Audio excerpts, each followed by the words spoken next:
Assalamualaikum warahmatullahi wabarakatuh. Ketemu lagi di Umi Neni Channel. Di video kali ini masih kita membahas tentang umroh mandiri. Dan kali ini aku akan kasih tips serta agenda perjalanan kami selama di Mekah dan Madinah part 2. Setelah di video sebelumnya kami bercerita tentang perjalanan kami dari Indonesia sampai ke Bandara Jeddah, kemudian dari Jeddah sampai dengan ke Mekah itu seperti apa. Dan kali ini alhamdulillah kami sudah sampai di Mekah dan sedang berada di Masjidil Haram. Nah, buat teman-teman yang belum menonton video part sebelumnya, sebaiknya ditonton dulu ya, biar berkesinambungan. Nah, alhamdulillahirrabbilalamin, ini adalah jam 3 dini hari dan kita sudah sampai di pelataran Masjidil Haram dan kita akan masuk untuk melaksanakan ibadah. Nah, dari pintu gerbang tadi kita naik lagi eskalator ke atas. Saya lupa ini tadi masuknya di pintu apa karena memang baru pertama kali. Terus kita nggak baca-baca ya. Pokoknya kita naik eskalator. Terus kemudian di sini sudah banyak orang-orang yang mengantri untuk minum air zam-zam. Ini adalah kondisi dari dalam Masjidil Haram, akan tetapi bukan yang berdekatan dengan Ka'bah gitu ya, karena luas. Jadi ini di bagian dalamnya, termasuk Masjidil Haram. Dan ini adalah sedang azan subuh, akan tetapi ternyata azan subuhnya ini tidak bisa saya perdengarkan, karena ketika diperdengarkan ini ada keterangan dari YouTube-nya bahwa ini menyalahgunakan hak cipta. Jadi saya senyapkan lagi suaranya, padahal suara azannya itu begitu merdu, Masya Allah. Setelah tadi kita selesai melaksanakan sholat subuh dan juga sholat jenazah, karena memang ketika berada di Masjidil Haram dan juga di Masjid Madinah, itu setelah melaksanakan sholat fardu itu ada sholat jenazah. Kemudian kita menuju ke tempat untuk janjian dengan mutawif kami. Kami janjiannya di pelataran Masjidil Haram dekat KFC. Dalam melaksanakan umroh mandiri ini, teman-teman bisa melaksanakannya benar-benar secara mandiri tanpa menggunakan mutawif. Jadi teman-teman harus belajar benar-benar paham tentang ilmu umrohnya, rukun-rukunnya seperti apa, supaya ibadah-ibadah yang dilaksanakan tuh benar-benar terlaksanakan dengan baik. Sedangkan kami memilih opsi yang kedua, yaitu di mana kami menyewa mutawif. Mutawif kami ini namanya Kang Andri, beliau adalah lulusan dari Al-Azhar Mesir. Nah, ini kami sedang mempersiapkan instalasi suara supaya nanti doa-doa yang dipimpin oleh Kang Andri ini bisa terdengar oleh kami. Masya Allah, tabarakallah, ini adalah pertama kali kami melihat Ka'bah dan sekarang ini saya sedang perjalanan dulu menuju kamar mandi karena ingin ambil wudhu dulu sebelum melaksanakan umroh. Ini sebelum kami melaksanakan sa'i dan ada beberapa penjelasan serta tausiah dari Ustadz Andri untuk memantapkan setiap ibadah yang sudah kita lakukan ini agar benar-benar meresap sampai dengan ke hati. Dan Masya Allah, memang dari penjelasan beliau itu membuat kami melaksanakan ibadah umroh ini menjadi lebih bermakna. Cara penyampaian beliau yang bagus, Masya Allah, beliau recommended ya teman-teman, ketika teman-teman yang akan mencari mutawif, beliau bisa pakai jasa beliau gitu. Nanti kalau misalnya teman-teman ingin tahu nomor kontaknya bisa komen aja ya teman-teman. Oh ya teman-teman, ketika tadi sebelum syai ini kita melaksanakan dulu tawaf, kemudian sholat 2 rakaat di depan Hijar Ismail, dan karena ini bulan Ramadan kami tidak minum dulu air zam-zam tapi langsung ke ibadah syainya. Untuk panduan ibadah-ibadah umroh ini seperti apa, teman-teman bisa nonton di channel-channel lainnya seperti yang kami lakukan juga. Kami menonton channel-channel dari Ustadz Adi Hidayat, kemudian Halid Basalama, dan banyak juga sih ustadz-ustadz lainnya bisa teman-teman tonton gitu, karena beliau lebih berkafa'ah di bidangnya. Dan di sini saya lebih menjelaskan ke bagaimana caranya berkegiatan umroh gitu selama di Mekah dan juga di Madinah.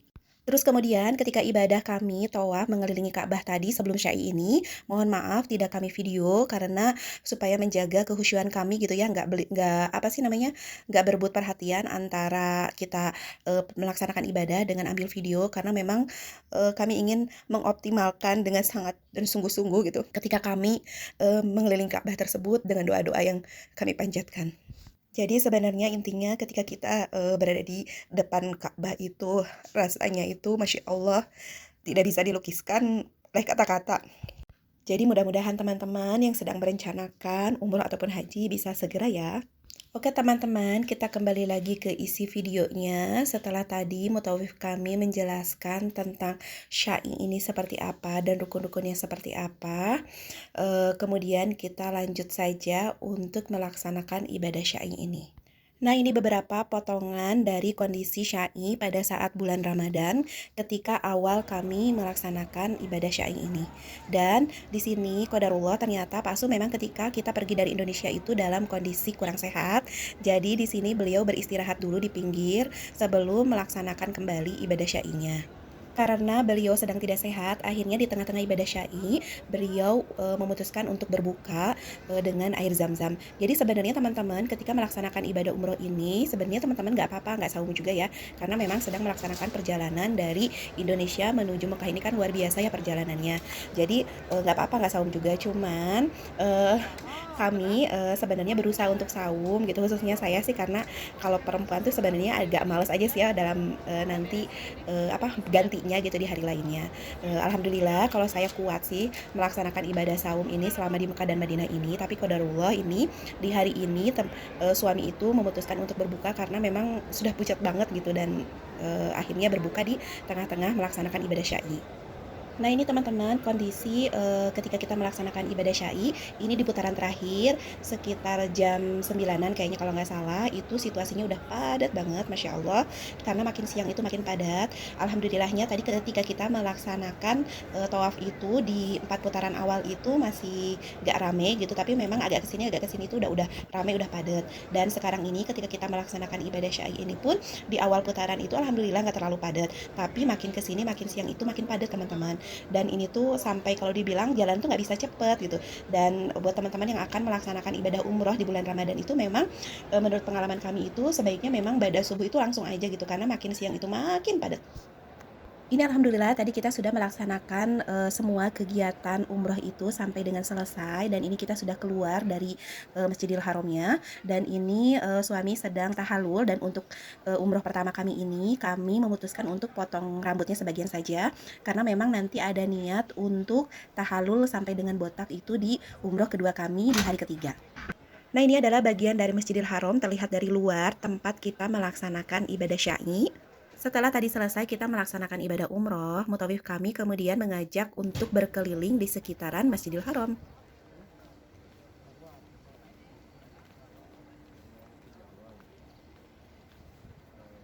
Ke sini, ini istana kerajaan ya, ini istana kerajaan. Istana kerajaan raja-raja Saudi ketika hendak berumroh, mereka menginapnya di sini. Tamu-tamu kerajaan juga menginapnya di sini. Nah, tapi dahulunya ini adalah Gunung Abu Qubais namanya, Jabal Abu Qubais.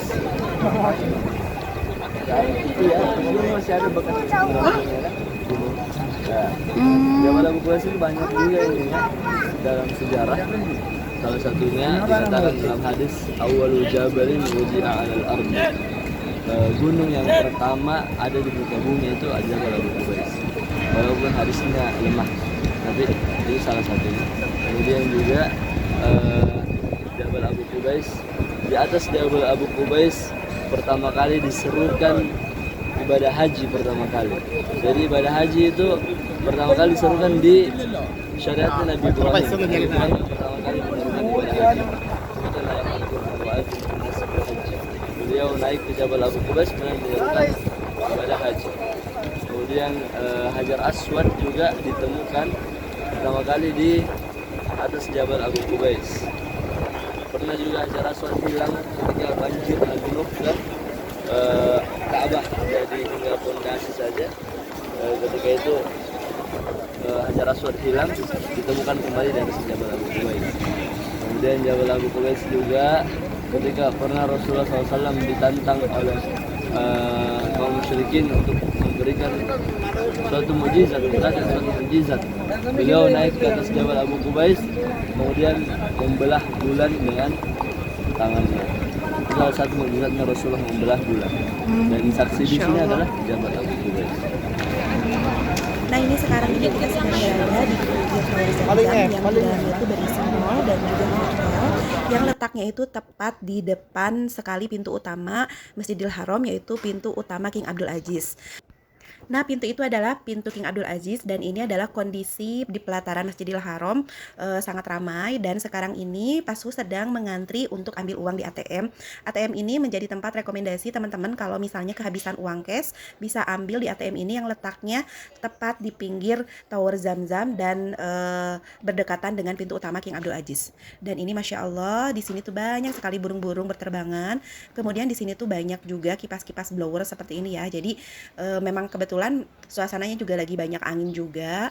Jadi di sini tuh adem banget walaupun berada di luar, di pelatarannya itu rasanya adem aja gitu, Masya Allah. Dan di sini tuh banyak burung-burung ya teman-teman, seperti ini. Dan Masya Allah, suasana banyak burung ini membuat lebih cantik kondisi di sekitaran Masjidil Haram dan juga Arab Saudi. Jadi memang teman-teman, burung-burung ini tuh tidak hanya berada di Masjidil Haram aja ya teman-teman. Jadi, kalau ketika kita perjalanan menuju ke Madinah pun hampir di setiap jalan itu terdapat banyak burung ya, Masya Allah sekali.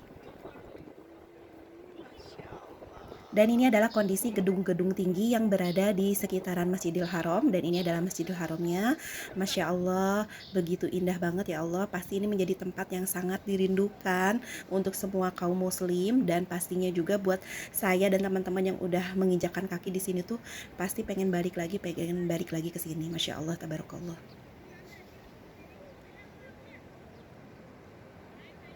Dan ini kami ketika sedang berada di pelataran Masjidil Haram ini dan akan melanjutkan perjalanan kami ke hotel untuk istirahat dulu sebentar dan kemudian nanti kami akan ke Madinah gitu. Nah, untuk kondisi Ka'bah, terus kemudian apa saja yang kami lakukan di depan Ka'bah, mohon maaf tidak tervideo, benar-benar tidak terfikirkan untuk mengambil video pada saat itu gitu. Jadi memang baru terfikirkan ambil video dan lain-lain itu ketika berada di pelataran Masjidil Haram. Masya Allah, tabarakallah, ketika kami berada di Mekah dan juga di Madinah, ini cuacanya tuh sangat bersahabat sekali ya teman-teman. Jadi di sini tuh nggak terlalu panas, nggak terlalu dingin, terus kemudian banyak angin. Padahal ini adalah bulan Ramadan, tapi Masya Allah, Allah kasih kenikmatan cuaca yang sangat bersahabat dengan tubuh kami yang biasanya berada di Indonesia. Sekarang ini kami sedang perjalanan dari Masjidil Haram menuju hotel. Hotel kami letaknya itu ada di Al Aziziyah yang sekitar 15 menitan ya, menggunakan taksi dari Masjidil Haram. Jadi memang qadarullah kita dapatnya hotelnya agak jauhan, tapi nggak apa-apa, ada hikmahnya, Masya Allah. Kami bisa menikmati lihat kota Mekah ini dengan sangat indah gitu. Di sini itu banyak sekali jalanan-jalanan yang dibelah itu batu gitu, melewati batu-batu, gunung batu seperti itu. Dan sehingga mereka itu menggunakan terowongan-terowongan seperti ini. Nah, kalau di daerah kita itu di Indonesia, khususnya di Sumedang itu ada ya, Cisumdawu itu mirip seperti di sini. Dan seperti inilah kondisi kota Makkah ini, banyak bangunan-bangunan tinggi seperti ini gitu. Inilah hikmahnya gitu. Kalau misalnya kita dapat hotelnya yang dekat dari Masjidil Haram, kita tidak bisa menikmati situasi ini sering gitu. Tapi karena memang qadarullah dibalik dari semua hal yang terjadi dalam kehidupan kita, termasuk adalah hotel yang kami dapatkan ini agak jauh gitu. Jadi kita bisa menikmati benar-benar sering kota Mekah itu seperti ini. Selama di perjalanan ini banyak hal yang bikin kami takjub gitu. Di sini adalah bangunan-bangunan yang dibuatnya itu benar-benar kayak membelah batu juga gitu teman-teman. Jadi kadang-kadang bangunan itu benar-benar di atas bukit batu gitu. Jadi Masya Allah lah pemandangan ini itu tidak ada di Indonesia. Terus kemudian ini kami sudah sampai di hotel dan sudah tadi beristirahat, kemudian beres-beres dan sekarang kita ini sedang ada di lobinya untuk perjalanan kembali menuju kota Madinah. Dan ini adalah kondisi depan hotel kami seperti ini dan kami akan menuju ke stasiun Jarwal dan nanti di stasiun Jarwal kami akan menuju ke kota Madinah.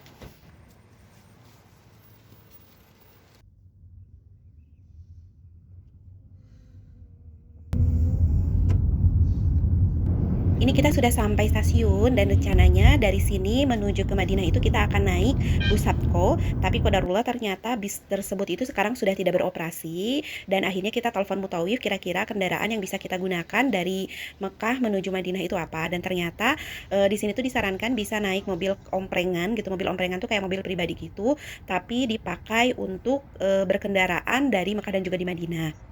Mobil omprengan ini aman kok teman-teman, asalkan kalau aku sih tipsnya ya teman-teman, pastikan ada suami istri dulu yang masuk ke sana, terus kemudian kita masuk gitu. Jadi jangan yang pertama banget lah gitu. Insya Allah ini aman sebenarnya, cuman itu mengantisipasi aja sih kalau buat aku ya teman-teman. Dan banyak sih di depan stasiun Jarwal ini yang menawarkan gitu, bapak-bapak yang menawarkan untuk dinaikin gitu mobil omprengannya. Atau opsi yang lainnya teman-teman bisa juga naik taksi. Kalau naik taksi ini pasti harganya akan akan jauh lebih mahal. Tapi kalau misalnya teman-teman budgetnya ada sih nggak apa-apa naik taksi aja. Atau bisa juga kalau teman-teman ada budgetnya juga bisa naik kereta Haramain. Ini Masya Allah bisa jadi salah satu pengalaman yang sangat luar biasa ya teman-teman. Dan qadarullah kemarin itu kita belum kesampaian sih untuk bisa sampai naik kereta Haramain ini. Oh ya, buat informasi tambahan, jadi mobil omprengan itu adalah mobil pribadi yang diisi oleh banyak orang gitu. Jadi kayak angkot tapi dari mobil pribadi. Terus kemudian ini mobilnya bagus-bagus teman-teman, di sini tuh mewah-mewah, nyaman gitu. Jadi kalau aku sih ya nggak apa-apa gitu, emang nyaman juga sih pakai mobil omprengan. Perjalanan dari Mekah menuju Madinah itu alhamdulillah nyaman. Alhamdulillahirrabbilalamin teman-teman, kita sudah sampai di kota Madinah dan ini tuh di dini hari. Tadi kita ke hotel dulu untuk simpan barang, kemudian beristirahat dan ini di dini hari sekitar jam 3-an kita sedang perjalanan menuju Masjid Nabawi. Apa saja yang kami lakukan selama di kota Madinah, kemudian bagaimana kondisi kami ketika mengantri untuk masuk Raudhah. Nanti akan saya jelaskan di video selanjutnya ya teman-teman. Lagi-lagi biar nggak kepanjangan dan ditunggu aja, pantengin aja. Jangan lupa like, komen, dan subscribe supaya channel ini bisa lebih berkembang dan bisa menyebarkan manfaat yang lebih banyak lagi. Terima kasih teman-teman yang udah menonton videoku kali ini. Mudah-mudahan bermanfaat dan lagi-lagi mudah-mudahan teman-teman yang sedang merindukan untuk menjadi tamu mulia Allah di Baitullah ini, mudah-mudahan Allah segerakan. Terima kasih ya semuanya. Wassalamualaikum warahmatullahi wabarakatuh.